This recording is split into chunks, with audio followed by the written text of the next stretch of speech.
wixii booliiska waa halbowlaha nabadda ummadda haddaan nabad jirin horumar ma jirtaa lagu celiyaa haddaan booliis jirinna nabad ma jirto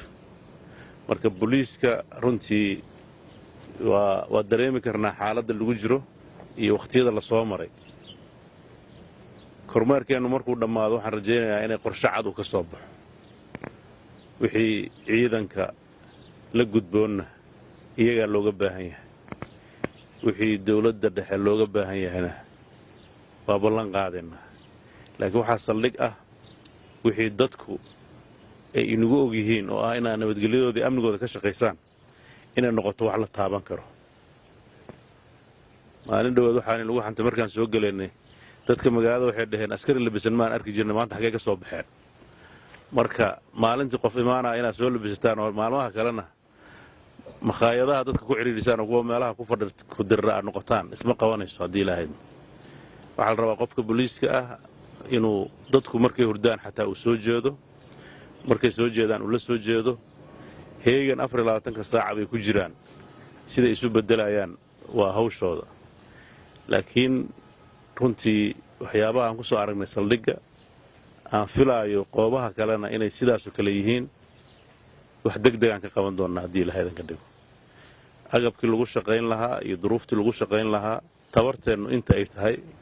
inaan la hagran baa asala weliba gaalkacyo kuma sii jirto maxaa yeelay hawsha dhinaca puntlandna waa ina sugaysaa wada shaqaynta dhinaca kale iyo amniga sugiddiisana waa ina sugaysaa marka hawl dheeriyaa la rabaa waxaan rajaynayaa in ciidamadu ay u diyaargaroobaan sidii ay hawshaas u gudan lahaayeen inta gudanaysa iyo intaan gudanayna inay isku khaldamin baa la rabaa wax dambe isku humbaanlaanaya ma jiraan haddii ilaahaydan ka dhigo inta daacadda oo shaqaynaysana dalkooda u shaqaynayaan inta kaleetana hadda dalka lagama xigayo danahooda kale ay qabsan doonaan haddii ilaahaydan ka dhigo qofkii aan daacad u ahayn oo diyaar u ahayn inuu ummadda u shaqeeyo khaasatan mihnadan uu doortay oo booliiska ah intaasa unbaa saldhigga noqon doonta haddii ilaahaydan ka dhigo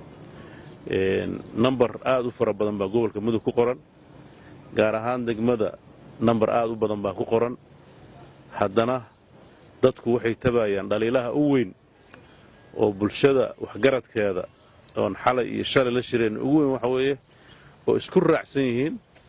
in dhinacaas duldulaallo aad u weyn uu ka jiro waxay la tahay taas hadda wax la qarin kara ma aha laakiin waxaana laga rabaa meesha la joogo in hore looga dhaqaaqo khaladka jira in la saxo dadkii sixi lahaana in la helo waan filayaa inaad intiinaba diyaar u tihiin inaad ummaddiinna u shaqaysaan laakiin waxaa la rabaa shaqadaas inaysan noqon mid la ysku halleeyo ee nin walba inuu kaalintiisa ka qaato wixii naga khaldanna inaan saxanno ummaddeennana inaan u shaqayno saasaan sharaf adduun iyo mid aakhirana ku helaynaa marka inaan sharafteenna ilaalino oo dadkeenna nabaddiisa ka shaqaynaa asala aad baad u mahadsantihiin waana isu soo noqonaynaa mas-uuliyiintiina waa iswaraysan doonnaa haddii ilaahaynu isbeddel muuqdana in la dareemaan rajaynaynaa idinkuna inaa u diyaargaroodaan baan